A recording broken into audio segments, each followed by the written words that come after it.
how did you go from literally working at Target and starting a side hustle? Why, first of all, did you decide to buy a camera in 2011 for $300? What was it inside you that had you want to do that?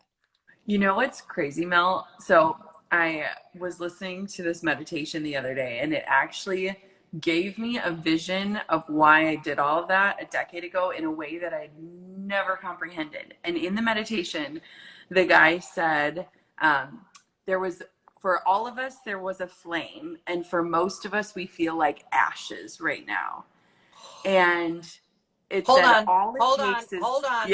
Yeah. I want you to stop right there. Yeah. Say that piece again. Did you hear her, everybody? I'm going to say it. For most of us, there is a flame, but we feel like ashes. Yes. How many of you feel like you are a pile of ashes right now? Yes. And it goes on to say, all it takes is one ember, just one ember, and the right fanning to create the flame again. And when I heard that, I realized that, like, for me, my camera was the ember, and like that brought back the passion in my life. Because I was in a job where they literally handed me a 5-year plan. Like, they sat me down and they were like, here is the next 5 years of your life. And I was like, not a part of the conversation, right? And it was nothing to do with the corporation. Well, hold on. Let's just put you at the scene. So everybody, what she's talking about is she was excelling at Target. They literally were like, you're doing a great job, so great that we've got a 5-year plan for you, which a lot of people actually want in their jobs. They're like, that's the ladder I'm going to climb. But for you, as Target's like, we love you. Here you are. What we're going to do about it? You're like something started to feel like ashes, right? Yes. Well, and it's like crazy because I've always been an artistic, passionate person, and I just don't resonate these days with the like pursue your passions conversations, because I think most of us don't even feel passionate anymore. It's like, if I knew what my passion was, maybe I could be in pursuit of it. But for so many of us, we've gotten into this monotonous rhythm or this hustle mentality where it's like, wait, what actually lights me up? Like, when do I actually feel joy? And it's crazy because I didn't buy a camera to start a photography business. I bought a camera to feel passionate again. And so I remember it was like the first thing in my adult life where I would like sleep with my camera on my nightstand because I wanted to learn how to use it. Like, I wanted to like pick it up any time of day, whether it's dark or light out, and create something with it. And it was like this reminder of like, my childlike curiosity and creativity never left me. I just wasn't fanning the flame of it, right? And so that was the beginning for me. And I remember the first time somebody offered to pay me to take photos, I was like, wait, what? I can make money doing this? And it was just like this crazy awakening of like, you can be passionate again, you can get paid to pursue your passions, but you also can take charge of your life. And one thing I want to note, because I think it can be really unrelatable unintentionally, is when people talk about building businesses, they make it seem like they just abandon their past identity or the thing that they were doing. But every single time I've started something new in my career, I have maintained the thing that has gotten me to that point and used that to fuel and fund the next dream. So every single thing. I want to stop here because I want to pull out the tactic. Okay, so do it. We're already dropping knowledge, everybody. I don't even know if this is going to be 5 or 7 or 9 or 11, but I'm going to pull this out for everybody so that you can actually track to what she's saying. So first things first, will you repeat? Well, first things first, everybody, the book is How Are You Really? This is my friend, Jenna. And she is incredible. And I've pinned the title of the book and her account to the top of the chat. You should be asking questions in the comments right now, okay? Because we're going to come to your comments, but I'm going to distill this down. So takeaway number 1, please repeat the meditation sentence that is the core for all the teaching that we're going to talk about today. Repeat that, please, Jenna. That's takeaway 1.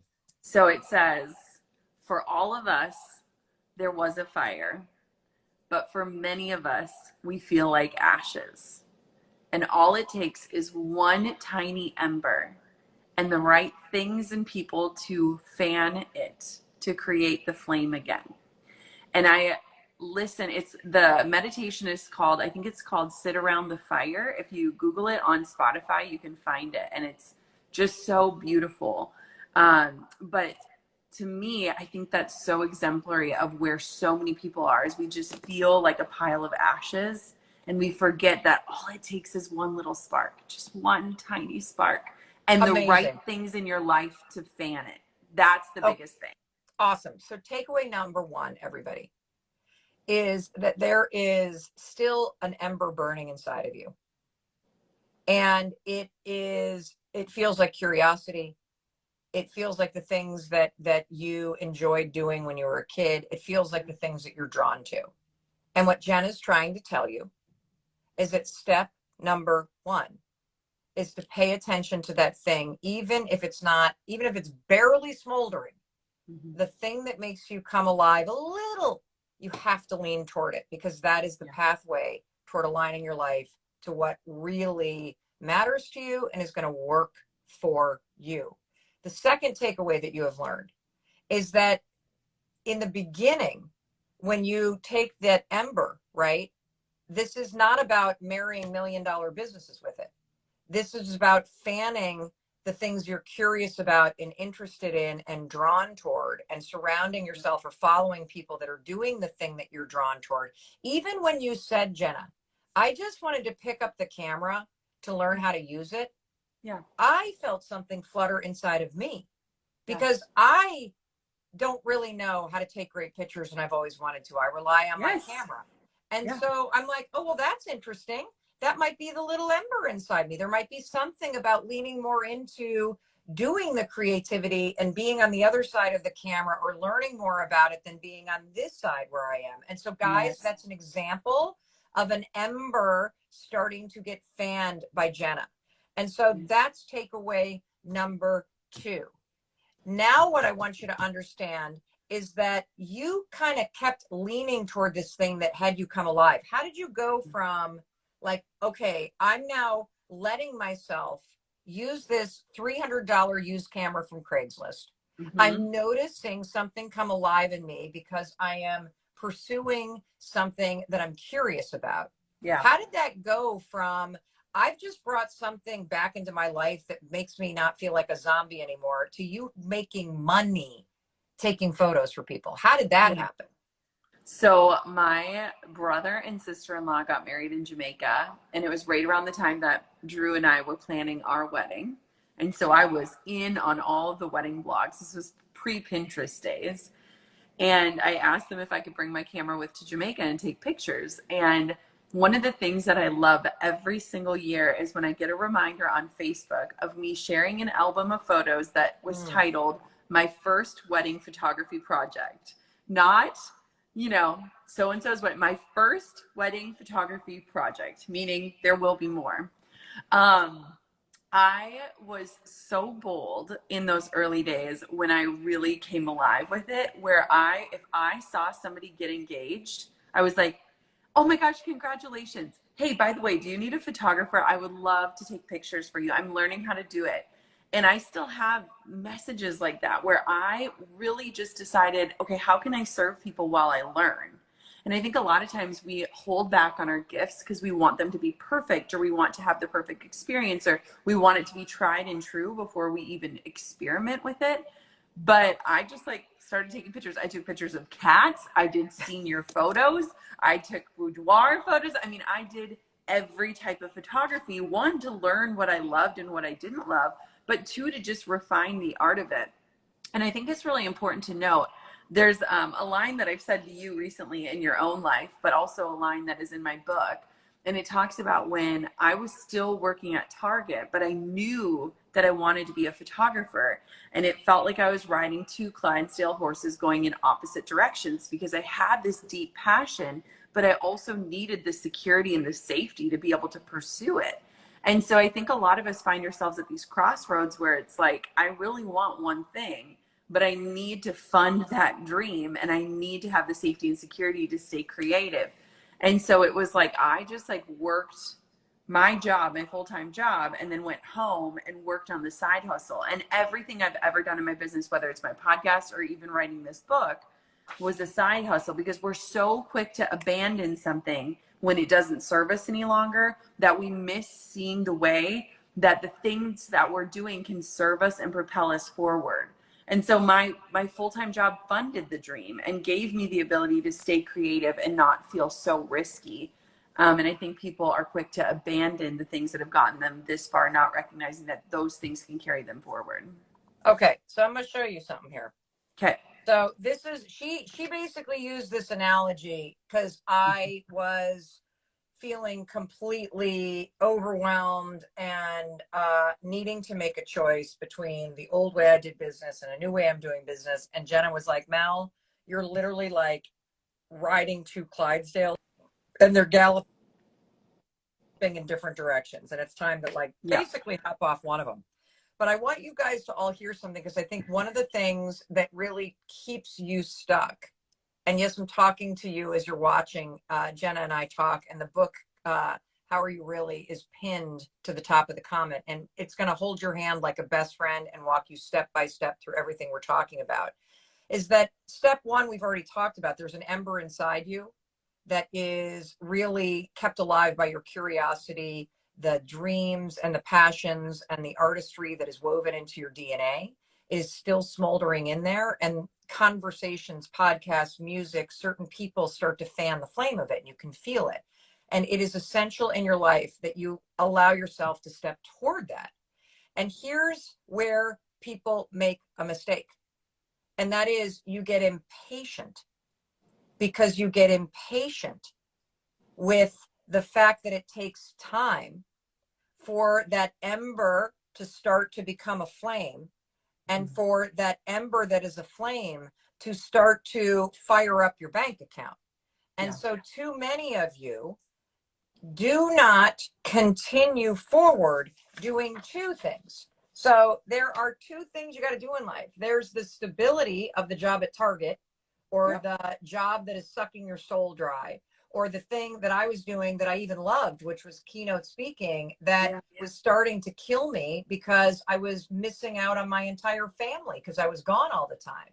And then there are the things like taking photos of friends and, you know, writing or experimenting with podcasting, or starting to journal every day, or picking up the paintbrush again, or starting to follow travel bloggers that start to stir something inside you, that start to awaken something inside you. That is the fan and the flame that we're talking about here, people. And so you got to do both. These are the two Clydesdales until this all of a sudden has a path that can start to pay for your life. And look, for some of you, I'm going to tell you something.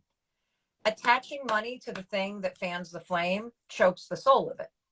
And so always having something that is allowing the foundation of your life to work, and being intentional. I can't even speak this morning. I haven't had my coffee yet. Being intentional about making room to have really focused time to fan the flame. Yeah. That's also a formula for a life. Just because Jenna and I have built businesses from scratch that have impacted millions of people's lives, and we are proud of that, doesn't mean that's what you need to do. Yeah. Yeah. You might come alive simply because you allow yourself to freaking paint again. You might come alive because the fan and the ember inside of you is really about cutting sugar out of your life. Yep. Or learning how to get out of bed when the alarm rings and take a walk every morning. It might be something else entirely. We need to stop asking questions, and we need to be a leader in our own life, and we need to make decisions that support our family, that support our safety, and that support the things that we care about. And this all started to go down when we were still taping last week, and Mindy made the decision to get rid of audiences. And there were tons of phone calls back and forth with our production company and with various people about, should we get rid of audiences? Should we not get rid of audiences? What are we doing? What are we not doing? Lots of questioning. I'm sure you're questioning right now. Do you know one of the biggest things that everybody's questioning right now, at least in my friend group, because I've got a 21-year-old who's a junior in college, a 19-year-old who's a freshman in college, and a soon-to-be 15-year-old, is everybody's been relating to self-isolation like it's some big snow day. It's not. And so what everybody is asking each other in my friend group right now is, the kids that are coming home from college, the kids that are home from high school, the kids that are home from middle school, should they be allowed to get together? Should they be on play dates right now? And here's the thing. First of all, I think absolutely not, because self-isolation means you're protecting yourself and your family from all the people out there who you don't know who they've come in contact with. If these kids have come home on airplanes, if they've been on school buses, most of these kids don't have any symptoms. Self-isolation means you isolate yourself with your family. And so to me, the decision needs to be made, because you can spend the next week questioning whether or not you should get a haircut, questioning whether or not you should let your friends come over, questioning whether or not you should get together with the neighbors. And what really needs to happen right now is you need to be able to make decisions that support you and your family. Because when you start making decisions, you move out of thinking and ruminating and stressing and feeling analysis paralysis. And the second you make a decision, sorry, kids, you're going to hate this, but no friends are coming over for 2 weeks, because that's what the leading epidemiologists say. And as a family, we need to isolate. And if we isolate for a week and then we let a friend come in who's flown here from Texas, because that's where they go to college, who knows what they were exposed to on that plane? That's the point of isolation. Now, am I excited for the blowback when our kids are basically told you're stuck with mom and dad for 2 weeks? Nope, not excited for that at all. But in this moment in time, you really need to be making decisions, because that's where the power is going to come. And the other thing is that your kids are going to be looking to you for certainty. And so here's the scope in which I am making decisions with my husband. What do we need to do as a family in order to keep ourselves safe? And what do we need to do as a family in order to keep ourselves positive? And what do we need to do as a family in order to change our routine every day to something new, since we are in a very new and a very temporary moment of time, where a new routine to the day helps all 5 of us in our family seize the opportunity that these next 2 to 3 weeks are. Because here's the other thing that I know. There's not a single challenge that you've faced in your life that hasn't made you a stronger and better person. And there is no doubt that this is a challenging moment in time. Even if you're not in a hot spot, even if you're not in a country that is not quite in a lockdown yet, this is going to be a challenging time globally. If you listen to the experts, it's coming. And so on yesterday's broadcast, what I talked about are the 3 things that I want you to focus on. So I'm going to repeat them. And then I want you to write in the comments, where do you need to make a decision? Where are you questioning? And questioning what to do is causing you a lot of anxiety. And what decision are you going to make in order to make a decision and take control of something that you're worried about? Where you're going to make a decision even though you know that your family members aren't going to like it. You're going to make a decision even though it means that you are maybe admitting to yourself, Jesus, this is serious. I guess I better stock up on some food. I haven't wanted to admit that. My parents are down in Florida right now. They're making a decision to go back to Michigan. They're not sick, but they have been worried about what happens. What happens if one of us gets sick and we're down here vacationing until May? Forget it. We want to be back home where our community is and where we know the hospital and where we feel safer. So instead of thinking about it, ruminating about it, they're making a decision. I want you to tell me, what decision are you going to make today instead of questioning? And Let's see, I'm going to my friend's house because it makes me feel bad saying no. Well, if that's a decision that you need to make, and I see all these people saying the shelves are already empty, then maybe what you need to do is ask for some help. One of the interesting things, and we're going to send out a newsletter early this week with some links to free tools that you can use, is writing notes to your neighbors and building an email and a cell phone list. These are things that you can do. Another decision that you can do, just stay home. Another decision that you can do is, you could talk to your boss about what your comfort level is. If you don't have the kind of job where you can work remotely and you need to go to work, maybe now is the time to start reaching out for help in terms of childcare. But what I don't want you to do is I don't want you to sit and question. I don't want you to sit and ruminate. I don't want you to stay stuck thinking, because that's going to make the fear worse. So today's piece of advice is stop asking questions and start making decisions. Okay?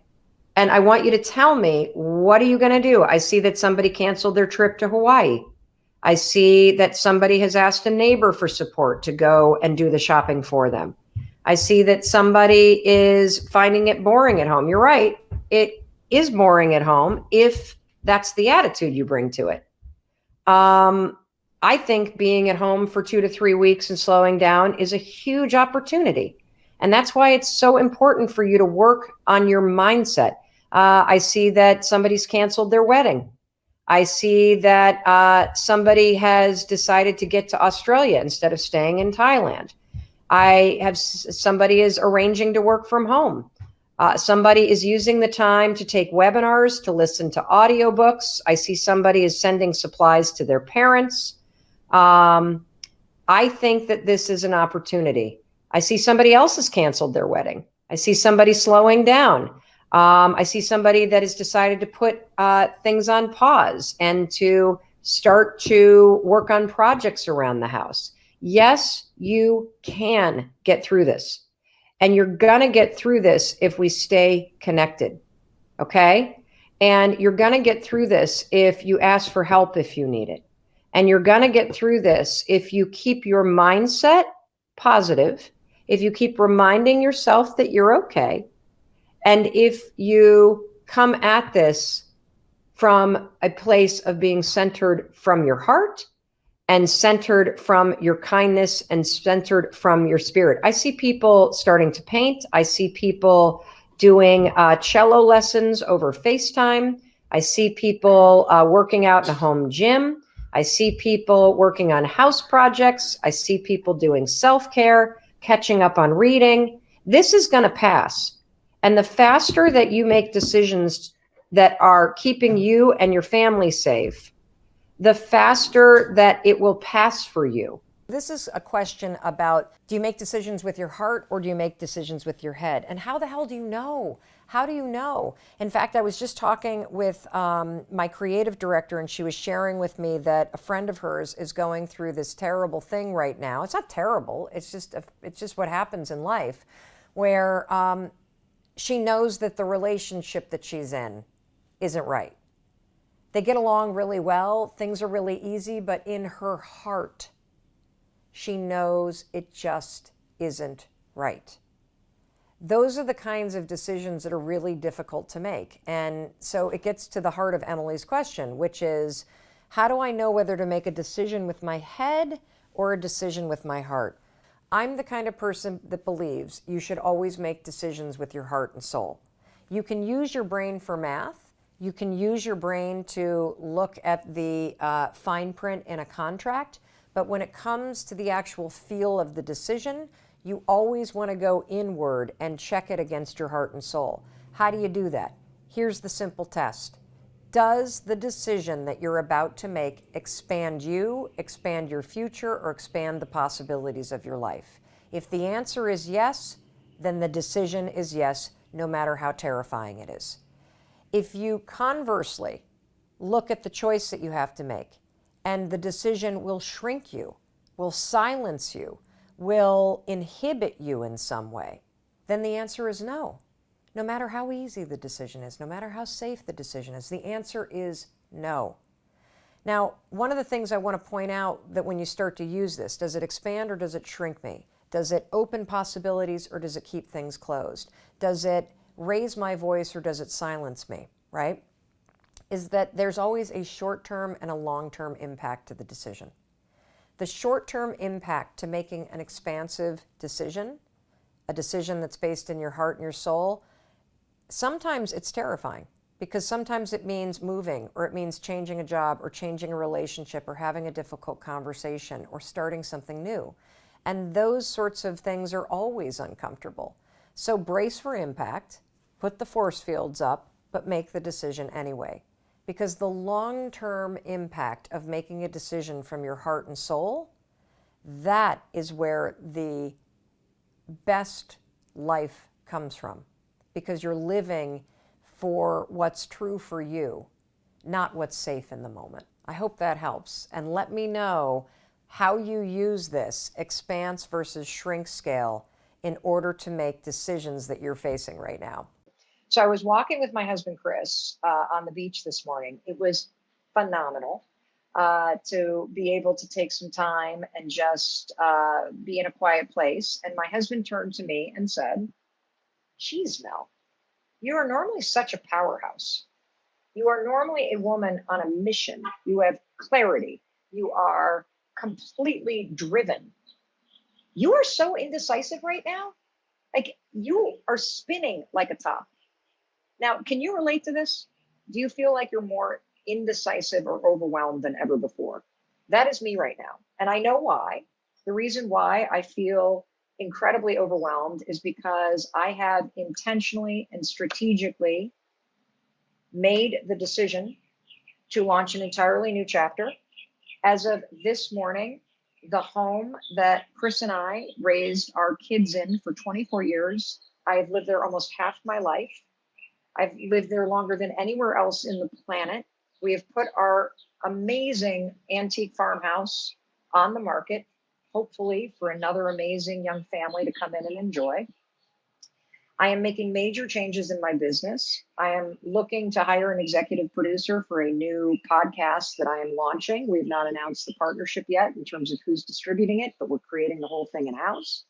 Looking for studio. Like, I've just got all these exciting new things going on, big things. And I find that even when change is exciting, it's still scary. Even when you know that this big move that you want to make, this big goal that you want to achieve is something that you're meant to do, even though you know it, it feels overwhelming. We found an incredible apartment in Boston and are negotiating right now a place. And I had nightmares last night about this apartment. Nightmares. Why? Well, because anything new, any change that you want to make is going to require you to literally end things in your old life. You see, I think that so many of us, there are two lives that we have. There's the life that you're currently living. And then there's the one that you're going to live next. Hello, whoever's flying that jet. I'm going to say that again. We all have two lives. The life you're currently living and the life you're going to launch next. And when you're in the middle of thinking about changes and making big changes in your life, I feel like it's almost like you're walking across a suspension bridge as you're building it. And so I have become so indecisive about everything. Like, I noticed last night I was trying to reach out to somebody that was recommended to me as a potential person to hire as an executive producer for this big podcast we're launching this fall in Boston. And I couldn't even get myself focused to write the email. Now, the reason why is because when you're on edge, when you're overwhelmed, when you feel stressed or scared about something, your nervous system kicks into a state of alert, and that impacts your brain's ability to focus. So what do you need when you feel that way? I'll tell you what you need. You need to hit the freaking reset button. You need to get your mindset back in check. You got to focus on the simple things that you can do every day to make yourself feel steady and secure and clear, even as everything is changing around you. Today, I want to introduce you to a Jedi mind trick that I use all the time whenever I have a really important decision to make, or I can feel that I'm starting to get really emotional about something. So what I want to teach you is the power of objectivity. Researchers at the University of Waterloo and the University of Michigan have studied how people make decisions, and they've discovered something really interesting. If your friend is facing a problem, when you have to make decisions on behalf of your friend, you tend to think from multiple perspectives, you think about multiple outcomes, and ultimately you make a much better decision. What they found in research, though, is if they put you in the exact same situation, facing the exact same thing that your friend is, you're not able to be so objective because you're emotional, and you don't make that great a decision. What's the conclusion? Well, when you make decisions for other people, you're great. When we make decisions for ourselves, decisions that can be emotional, we're not so good at it. That's where the power of objectivity comes in. It's the ability to make a decision from a third party's perspective. Let me explain. So if you're facing a really important decision and you can feel yourself getting emotional, maybe you're thinking about asking for a raise or changing your career or changing your major or ending a relationship or starting a relationship, whatever it may be, if it's something that is emotional for you, you're going to have a hard time thinking about all the options, and you're going to be really attached emotionally because maybe you're concerned about the people who may be impacted by your decision. Maybe you're managing that somebody's going to be disappointed or hurt by what you need to do for you. This is when the power of objectivity is really important. Pick somebody that you really admire. I mean, it could be somebody like a Bill Gates or a Richard Branson or an Oprah Winfrey, or maybe you have a mentor. And stop yourself and ask, what would Oprah do in this situation? What would Richard Branson do in this situation? What would your mentor do in this situation? Bringing that level of third-party objectivity will yank you out of your body and your emotions, and it will help you give yourself the perspective that you need and the distance from your emotions so that you can actually assess your options and make the best decision for you. What would Mel do if Mel were making the decision, the best decision? You know, there's a really interesting example of somebody who did this in sports, and at the time, he actually got a lot of flack for it. It was LeBron James. Now, LeBron James, as you know, played for the Cleveland Cavaliers for a really, really long time, and he's arguably one of the best basketball players to ever hit the NBA. So he made this announcement that he was going to leave the Cleveland Cavaliers, where he had been playing forever, had rabid fans, and he was going to leave them and go to Miami. Miami Heat. That was the conclusion you woke up with this morning. That was the conclusion I woke up with this morning. He was giving an interview to ESPN, and what he said was this. He said, LeBron James needs to do what's best for LeBron James. Now, people kind of laughed at him because it's a funny way to say the sentence, but this guy's really smart. He was leveraging the power of objectivity. Mel Robbins needs to learn how to do what's best for Mel Robbins, and you need to learn how to do what's best for you. And your life, your work, it all comes back to the decisions that you make. So the next time that you're facing a really important decision, or you start to feel that you're getting wrapped around the axle because you're thinking about what everybody else is going to think or how this is going to impact people that you care about, stop. Take a step back, leverage the power of objectivity, and do what is actually best for you. I am what I call an outcome thinker. So anytime I need to make a decision, I'm always thinking about the outcome. And the outcome is what guides me on what to do. How much do you balance in making a decision, the outcome thinking and the, really like playing that out compared to your intuition? Yeah, it's a great question. So any decision can be divided into what do I need to do versus how and when do I need to do it. For the what, that is intuition. And by intuition, I use the word energy. And the way to answer any question for yourself personally that you don't immediately know the answer to is to ask this question. Does it energize and expand my life? or does it shrink it?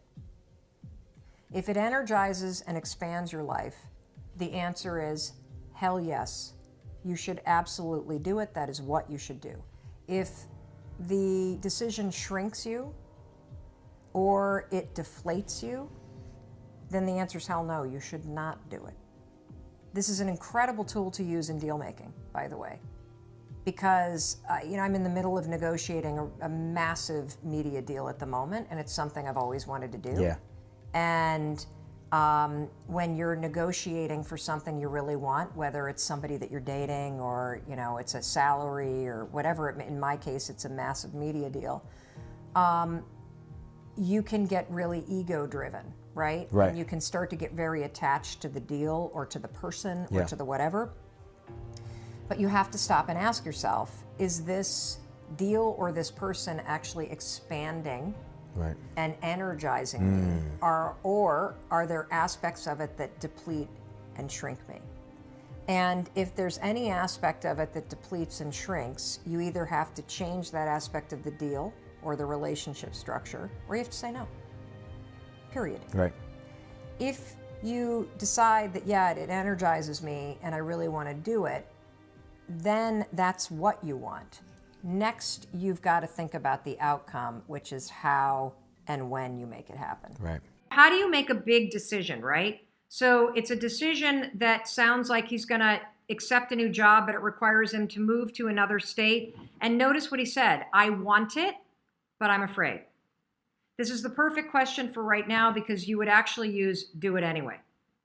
You see, the thing about the way to make decisions, this is my decision-making tool. I don't think we haven't covered it yet in this, but for those of you that have followed me for a while, you know that I have this decision-making tool. In fact, we talked about it in the journaling method.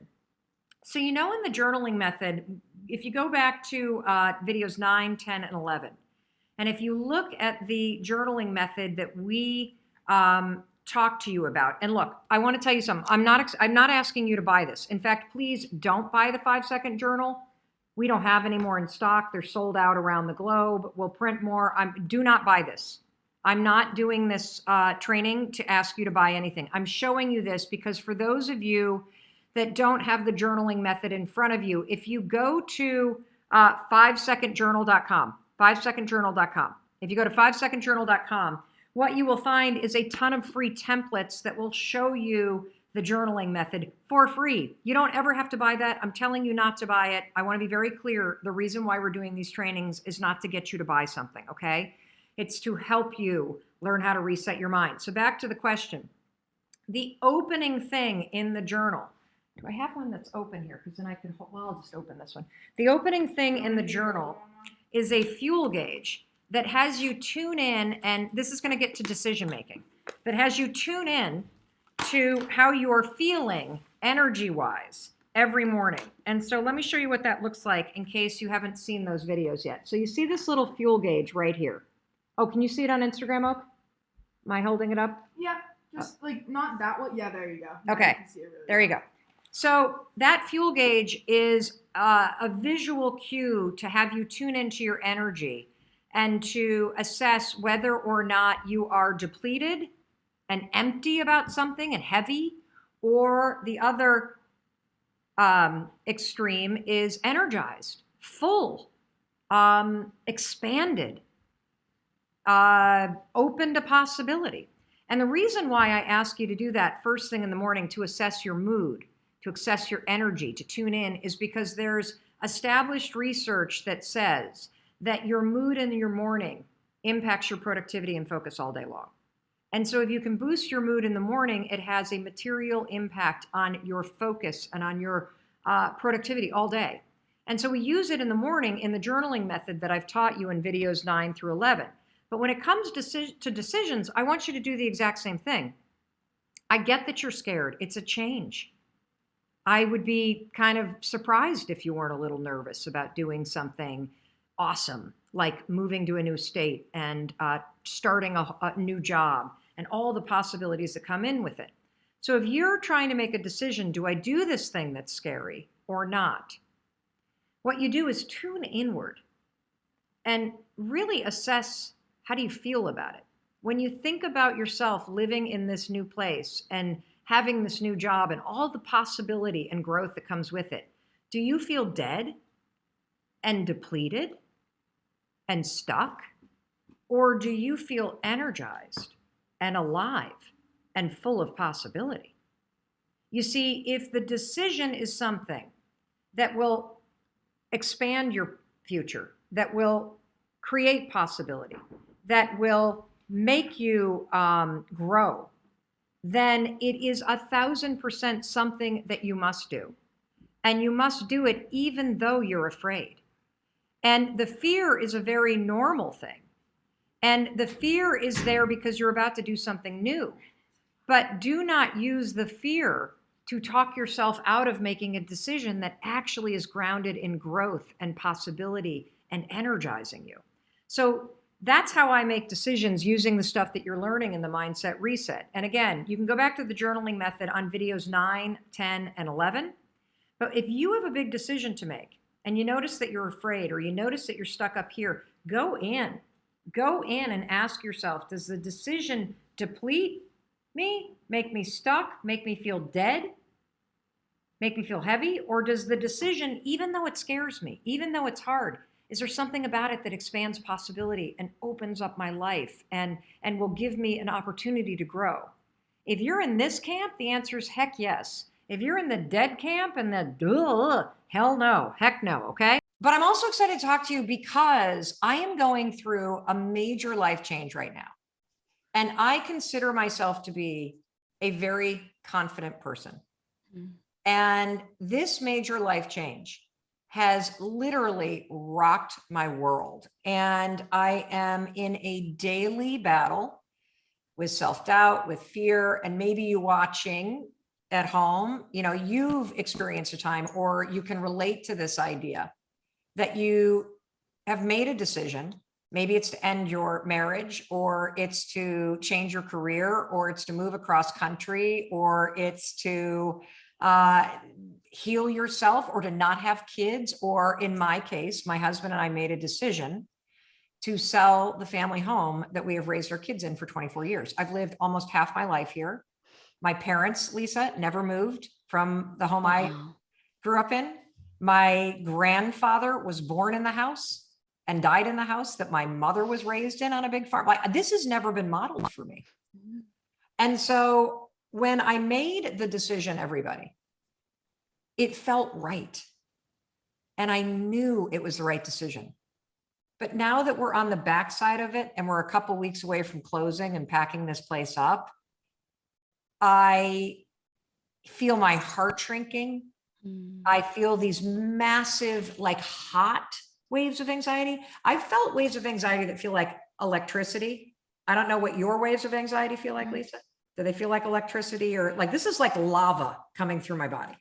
It feels like I've got a beating drum in my chest, and it's like, and it almost like vibrates throughout my whole body. That's kind of how it feels to me. Lisa, I have not felt this anxious and like scared in decades. Decades. And so, you know, you wrote this book, Radical Confidence, and I do not feel radically confident right now. I feel like the Mel Robbins that I know has been knocked on her ass, and I'm wallowing, and I am doing all the things that I know to do. Get up, get moving, don't drink, move your body, reach out to friends, journal, go to therapy. Like, I am so busy. I think almost trying to outrun the fear. Yes. And I don't know if you've ever had this experience, but what were you going to say? Because I just saw you go. Yeah, literally. So there's this thing I call in the book about squirrels, like filling your life. I think it was the movie Up, where the dog has, like, you know, where the dog sees a squirrel and it runs off, and then it sees another squirrel and it runs off over here. It's like they become distractions, but almost the distractions help you not look at the realities of what is actually happening within you. So you even said you're filling your days up so much with almost these strategies that you're trying to overpower the actual thing. You're trying to beat it out versus actually letting it speak, letting it have a voice, and then addressing it with no judgment in yourself. Because that's the point though, right? You even said, I haven't felt anxiety in years. And so in those moments, I actually go, oh, she's back again. Are you kidding me? Because I'm literally like, what the fuck is this bitch doing here? I thought I got rid of you in law school and I was 20. What? Like, and so I'm like, get out of here. And now I'm going to like get busy and clean the house and do this and on and on. And radical confidence is something else. And it's something that I don't think I've actually ever practiced. Mm-hmm. So you and I know the same, and I want to unpack this using my story. Okay. Because I know that there are times in your life where you make a decision. You're going to break up with that person, or you're going to actually say yes to their proposal. You're going to change your job. You lose somebody you love. So it might not even be a decision. It's something that's happening and you don't want it to be happening. You get a diagnosis. It's terrifying, right? In my case, I make this decision. I think I'm confident about it, but the second the decision becomes real, I feel like I'm now a no. I feel like I signed up to go skydiving. And I was all excited when we were on the ground, Lisa, because you were going. And then Lisa's all excited. So I get excited and this is great. And Lisa and I are going skydiving. And Lisa gets on the plane and she's off. And I'm standing down there like, this is exciting. And then I watch Lisa go out and I'm like, oh my God, she made it look so easy. And then the plane pulls up and I'm like, it's my turn. Okay, I'm in. I strapped to the person. I got my thing on. And now I'm like, I don't want to do this. Don't let me out. Like, I'm like, no. And I'm like backing away. And that's where I am right now in my life. Yeah. Right now. And so how can I face this situation and find or use radical confidence to help me navigate through one of the literally most emotional decisions I've made in my life? So girl, thank you for being so vulnerable and honest. And in situations like that, the thing that I will say a lot is give yourself grace. Like give yourself grace that maybe some part, right? You're trying to push her out like, no, oh my God, I thought I got rid of her. I tried that too. I really did. And anytime I tried something new, anytime I made a different decision in my life, she would come back again. And I would beat myself up over the fact that she would come back again. And so I realized, what if I just embrace her? What if I'm just like, oh, okay, you're back here again. That's okay. But remember, I'm not going to let you drive my life, and kind of just reminding yourself that instead of beating yourself up, allowing her to come back and say, why is she back again? What is she trying to tell me? So taking the negative voice that is the bitch and then saying, how on earth can this be my best friend? And maybe she's how the hell do you do that? Because when that fear comes up, Lisa, it is terrifying. Like when you hear that negative voice, and the negative voice in this scenario, I know it's so stupid, but I literally go, you're selling this house in suburban Boston because you're lonely. Your kids have left. You've been under construction somewhere else. You work here alone. You live here alone. This chapter of your life is ended. You are a ghost in an old chapter. It's time to move on, woman. I know that. It is time for something bigger. I know that. But when this fucking bitch shows up, she's like, you think you were lonely in suburban Boston? Wait till you live on a mountain, woman. You're not going to see anybody. Oh, you thought it was hard to work virtually during the pandemic outside of Boston? Wait till you try to launch a podcast alone on a mountain, woman. You're fucked. Like I literally, what have you done? What have you done? You screwed it up. You screwed it up. How do you have this no BS method. You talk a lot about the why. How do we use these tools in moments like this to find our radical confidence, Lisa? Yeah. So you've got to know your why. You have to be so ingrained in that anything that comes your way can pull you through. So the negative voice, the fear is the ego speaking. The ego is trying to say like, hey, I'm here. Like, you don't want to do that because you're right. Everything you just said, but Mel, what if you don't have Wi-Fi up there? So it's trying to protect you to say, don't do it. Don't do it. Because you just taught me something, Lisa, and I'm sorry to interrupt you. No, please. When I hear the word ego, I always think strength. Or I think being conceited. I've never thought about the ego and the voice in your head as being something there to protect you when you're scared. Yeah. Never thought about it that way. So if I can understand this, and I would love to hear where you've done this in your life, where you've been paralyzed, that you have to, one of the key principles of practicing radical confidence, particularly in moments like ones I'm going through right now, is you have to attach yourself to why do you want to jump out of this airplane? Why? What is the bigger thing that you're up to in life that caused you to be pulled to do this, to long to do this? Have you ever had this moment for yourself? Absolutely. So multiple times actually in my life. So going from being the stay-at-home wife, supporting my husband for 8 years, cooking, cleaning for him, then helping Quest, like my husband, oh, I'm a good Greek wife, I'll help you, and not realizing it would grow at 57,000%. And in that growth, having transitioned into, oh my God, maybe I love business. Maybe this is actually something I love. The idea of tearing apart my identity of being the good, supportive wife. This identity that I was told my whole life I would end up being. I got accolades for it. I got pats on the back for it. I was getting all the validation of what a great wife I was. And yet it wasn't fulfilling me. And yet it wasn't giving me the life I actually wanted. I hear you. So, and it wasn't, I heard something else. I wasn't sure if that was I thought like you got somebody calling you. No. So if it's not, what was my line? If it wasn't, I don't know where we are here. Okay, gotcha. So I was holding my identity to the validation that I was getting. And yet, as Quest was growing more and more, I started to love it. I loved the challenges. I loved seeing what I was made of. And now here I was in a moment where my voice is telling, well, Lisa, you don't know anything about business. Are you really going to give up this identity, the thing that gives you the accolades, the things that give you the validation? What if you fail? What if you make a transition and you try this business thing and you suck at it? And what happens if you're god awful at it? Where are you going to get your validations from? Where are you going to get the pats on the back from? Where are you going to get the feel that you have now? While it doesn't make you happy, it didn't make me happy, but the validation and the feeling I got from doing it becomes the velvet handcuffs. So knowing that, I had to say, what is the life I want? So attaching yourself to the why, attaching yourself to this goal emotionally. So I started to realize I had a thing over here where I was supporting my husband and I was feeling good about it. But on this other side, in pursuing the hard things, in overcoming obstacles, Quest became a mission. It became, I was actually helping women. Like we were getting letters from women who were in the anorexic community.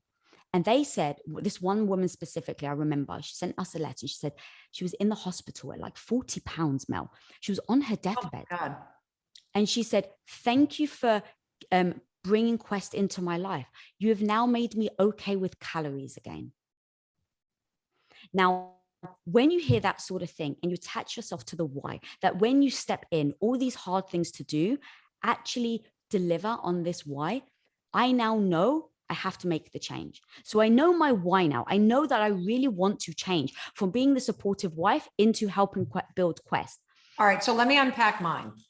So I, like you, it's interesting because your story went from you were the supportive wife for 8 years, supporting, as many of you know, Impact Theory, that is part of the Impact Theory Global brand that Lisa is the co-founder and president of, the Impact Theory Studios. But a lot of people know Tom, your husband, because he started, that show. You guys have 7.5 million people in your Impact Theory audience. And so you supported Tom for 8 years. You guys are co-founders then of Quest Nutrition. And so you went from bucking all of this stuff that you were told to do, being raised in a Greek Orthodox family. You're going to get married, you're going to support your husband, you're going to have children, and discovering that you love business. Yeah. And the impact that you were making and the fulfillment that you felt became your why. Correct. The why you were going to not do what society and your upbringing and what you thought you were supposed to do. Yeah. I have something that's almost like the reverse. As the more successful I've become, the lonelier I've become, and the more stressed out I've become. And my why is to create more peace. It's to create more ease. It's to create more fun. It's to be much smarter about my business so that I can accelerate and magnify the impact without accelerating and magnifying the stress. And a big piece of me deciding that it was time to sell this house is because I race back and forth and back and forth and back and forth and back and forth and jump on planes, and I am never anywhere, which is why I'm lonely.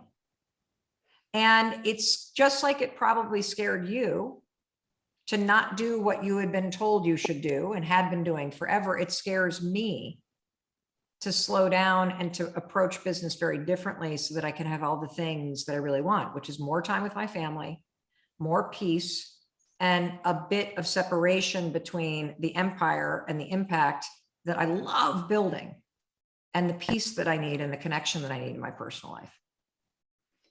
And when I say that, I'm like, fuck this house. I'm out of here. Back this shit up. Let's go. Right? See? Yeah, it all depends in the moment, right? So for instance, if we even know hangry is a thing, right? You don't eat, you get mad, and all of a sudden you may say something you shouldn't have said. So if we understand that one little thing by not eating has an impact on how we feel about ourselves, now think about all the other things that come along with what you're doing. You're having to look back at 25 years or however long you've been there, right? So all of that is emotional, of course. And so now it's like, how do you separate why you're trying to do it with the emotion you're feeling? Oh, I love this, because here's what I just got from this. The grief is completely appropriate. 1,000%, Mel. The fear is not necessary. Like the fear is something through radical confidence. If I'm able to separate the process of grieving, which is an emotional process that you cannot attach a timeline to, that is so healthy and so important. And it's also all about the love and the loss and the, like all of it. And you can't outrun it. And that is something that's really a big part of this major change, is the grief. But what I've done is I've collapsed the fear of the unknown and my lack of confidence in knowing whether or not this next thing is going to be successful. So if you look at that, the why, right? So you've got the why. So everybody, the first piece of advice from Radical Confidence: if you are in the low, if you're in a big major decision, if you're scared about something, you did not lose your confidence because it's in you. We're going to tap into it. And if I'm hearing you correctly, step one, when you hit that moment, is you got to attach yourself to your why. And my why is that I want to make a greater impact and have much more peace and ease in my personal life and more time with family and friends. And that's why I've got to remove this variable of a house that my entire family has outgrown, even though I don't want to give up the memories. Like I'm still walking around here because it keeps me close to my kids. And then you're also saying, though, and this is the really important part that I've actually never heard anybody say. I'm sure lots of people have said it, but I've never heard somebody say it in a way that I really understood it, Lisa. And that is that the fear is your ego trying to protect you from something you're scared of. Yeah. And when you feel the fear, you need to detach it from everything else. And you need to turn toward that fucking fear. You write this chapter. I'm so glad we're talking about this, because this is my favorite chapter, everybody. This is make your negative voice your bitch and then turn it into your BFF. And I'm telling you right now, my negative voice is my bitch right now. Like I didn't make it my bitch. It is bitching at me. Yes. It is scaring me. And so the voice that's scaring you going, I can't do this. I'll never make friends. If I was lonely here in Boston, then I'm going to be really lonely on a mountain. What the fuck have I done? Just screw it. Bitch, bitch, bitch, bitch, bitch. My daughter has this right now. She got into this great program in London and she's pursuing her dream of being a singer-songwriter. And she's 5 days away from leaving. And her fear, so her ego is going, you're not going to like it. You're going to be homesick. This is going to be terrible. Blah, blah, blah, blah. So what do you do when that fucking bitch is bitching at you? You literally listen to her. You go, all right. I don't want to listen to her. All right, Mel, she's I've been listening to her and I'm crying in my bed. How do I stop listening to her? Okay, here's what I love this. Okay, so here's the thing. Just like a partner, your spouse, your best friend, she's going to tell you the hard things. You don't sometimes want to hear it, right? I ignore Chris. I'll listen to you. So okay. All right, there you go. So your friend is telling you, you know, like, hey girl, you may want to watch out for this. Hey, you know what? This actually could be a bad thing. Like, what if you are lonely? So now I go, oh, she's actually a friend trying to warn me of something that may happen. Now, as my friend, because she cares about me, because she doesn't want me to get my ego dented. She doesn't want me to be embarrassed. She doesn't want me to feel shame or guilt. So she's warning me. So if she's warning me, hey, you're going to be lonely. Okay, great. Thank you for letting me know. Maybe I will feel lonely. So what I'm going to do right now is I'm going to have radical confidence and I'm going to put something down. So let's say you have a list, right? On the one side, what is that bitch telling you? And now if it was your BFF, what is she trying to help you come up with a strategy or a tactic to mitigate that when it happens? So maybe, here's the thing, Mel, maybe you do get lonely. That's very real. And now here's the thing. What are you going to do about it? You're going to say, all right, I've got a game plan. I've pinged Lisa and I've told her, hey, look, I'm actually really worried about going. I may feel lonely. Do you mind that you become my partner in crime or whatever word you want to be? It's like, okay, yeah, of course, Mel. So now you can go by the fear and you go, cool, thank you, fear. You've just warned me of something that may deter me from loving the new decision that I've made. And so taking that down, piecing it together, everything you just said. So even your daughter, it's like, well, I may feel, what if I get there and I miss my family? Okay, great. That's actually a very valid fear. What are you going to do if you miss your family? Instead of wallowing, like you said, right? And it's like, oh my God, I miss my family. You go to your cheat sheet, which is your radical confidence cheat sheet. And you go, everybody, I'm making mine right now. Oh, I love I'm making mine right now. I'm turning this conversation into a coaching session for myself, which, by the way, I would have paid thousands and thousands of dollars for by the minute. Because if you can get me out of bed, not wallowing and terrified of this big decision, then that changes everything. And I think you kind of just did. Yeah, taking that critic, right? Because I tried to stop the critic in my head. I tried to, but I couldn't. So I'm like, okay, what if I can turn the critic into my coach? And that's exactly what you've just written down. The critic is saying this, but your coach is telling you what you can do if you're fearful of this. So you've really taken this thing that used to be crippling, it was your kryptonite, and now you've made it your superpower. And the other thing I really want to hammer home, Mel, you said it and it's so beautiful, is the grief thing. This is so powerful because I think we live in a world where we think just because we're moving towards something we love, that we don't have the right to mourn the life we are leaving behind. And when I decided I didn't want children. I was just going to ask you about this. Okay. When you said that, I literally was like, I have to ask her, because you on social media are such an empowering voice for anyone who has decided that they're not going to have kids. They just not what they want in terms of the way that you want to live your life. Yeah. So is there grief for you? And how did you come to that decision for yourself? And why are you personally so vocal about the decision?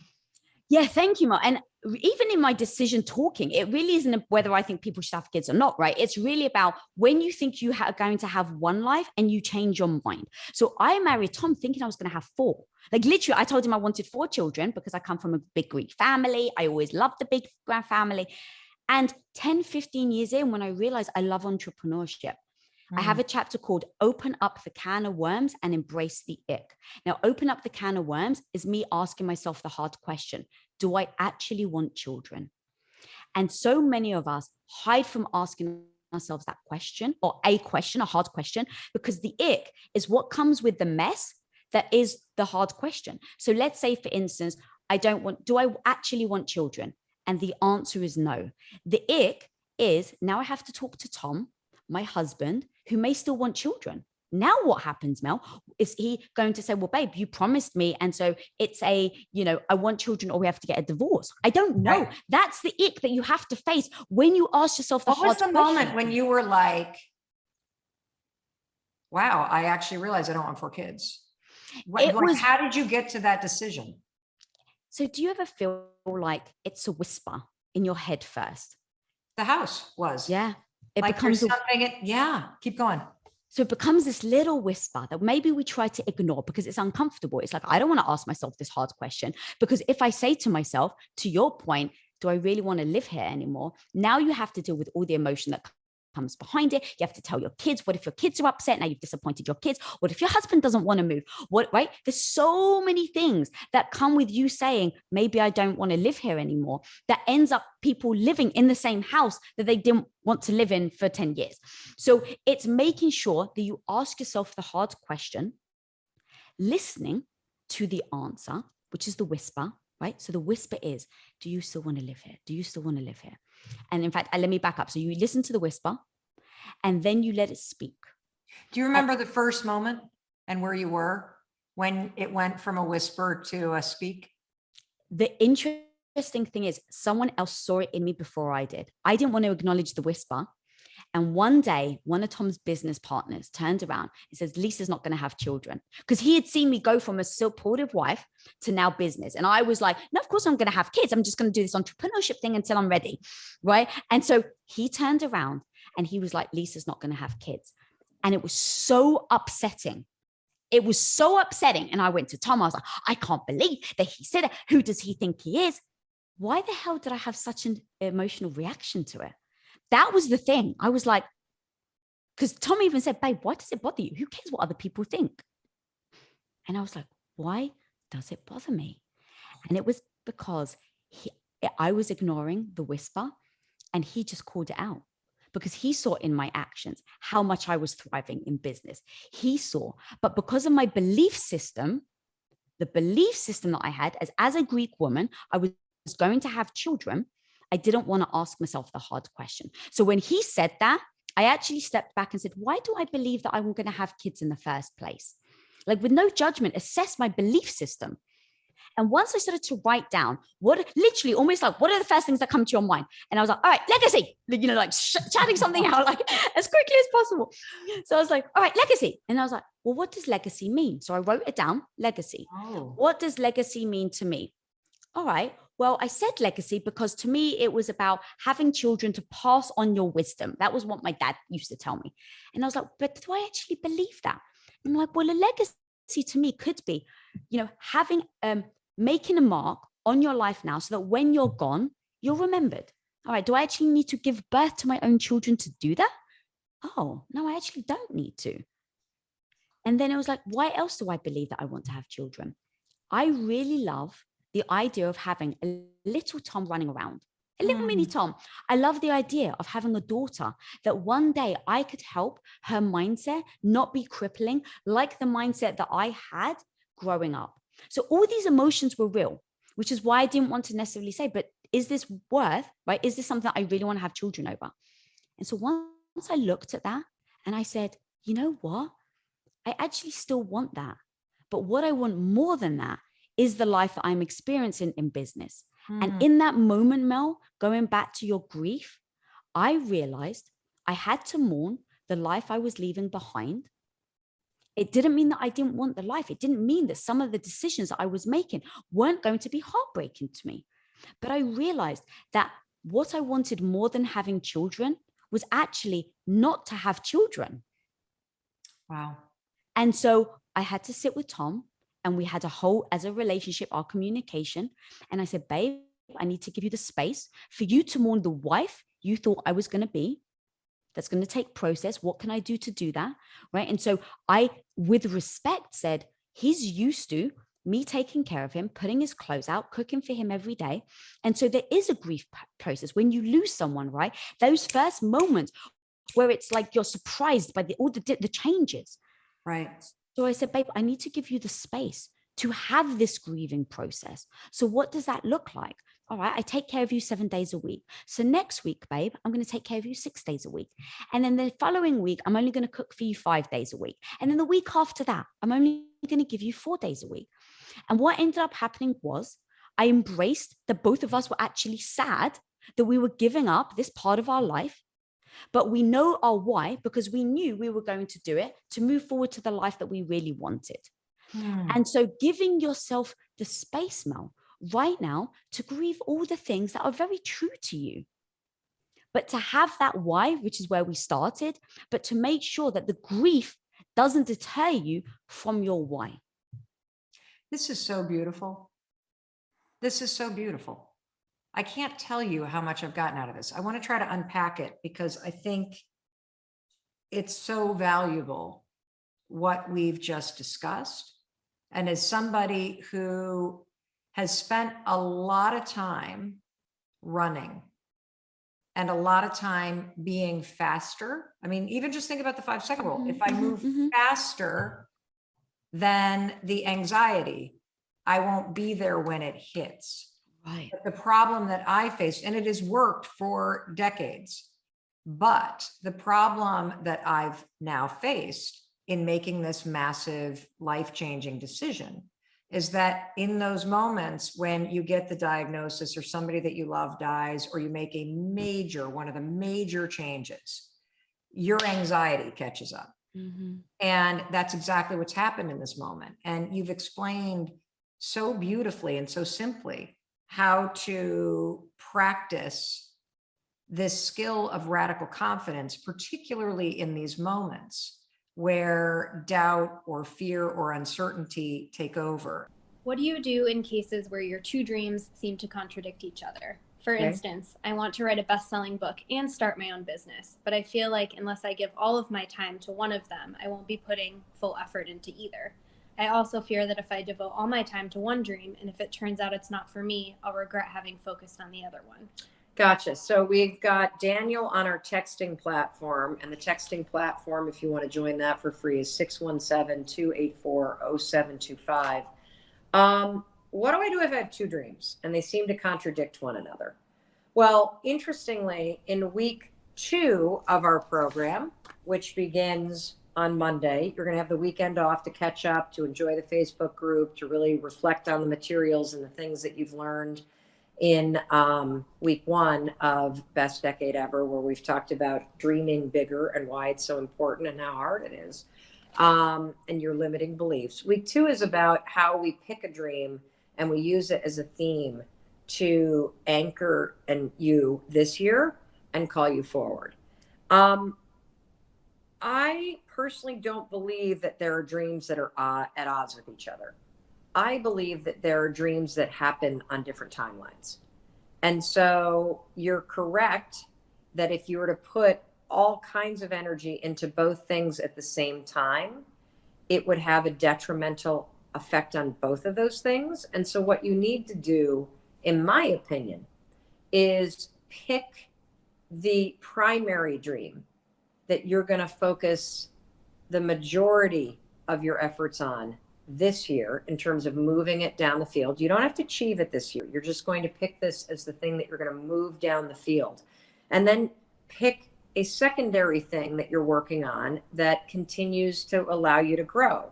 So for example, I can tell you personally that a business that you want to build takes way more time than writing a book. And so if you're really called forward and you have a dream to launch this business in this decade, I would make that the primary thing that you're exploring this year. That said, something like a book can be advanced through a small daily practice. I was sharing earlier in the live stream before it cut out, so I'm going to say it again. I've recently discovered a website that I love. It's free, which you know is one of the criterias that I love. I'm going to write it down because it's odd to say. It's 750words.com. So for those of you that want to write a book, 750words.com, something I've just started using. And I click the link, I go to my private account, and then I just start typing. And what are you doing? You're typing 750 words every time you log on. And I'm trying to do it 5 days a week because I want to build the skill of writing every day. Why? Well, because I want to write an international best-selling phenomenon in the personal development space called The 5 Decisions. Oh, and right behind that is the 5-second diet book, because we are already testing the 5-second diet and seeing insane results with people, because the 5-second diet isn't about what you eat. It's about how you think about yourself and food and your self-worth. And those changes are made 5 seconds at a time. But so there are things there are dreams that require that you should make primary. Pick one. That's launching your business. And then there are dreams that you can inch forward every day, like writing a book and working on developing the skills. So I don't think dreams are ever at odds. I just think dreams occur at different speeds and different timelines. And it's up to you to figure out which one is going to take the primary role in 2020 and which one is going to happen on a longer timeline. There you go.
Hey, it's Mel. Thank you so much for checking this video out. And if you like this one, I have a feeling you're going to like this one too.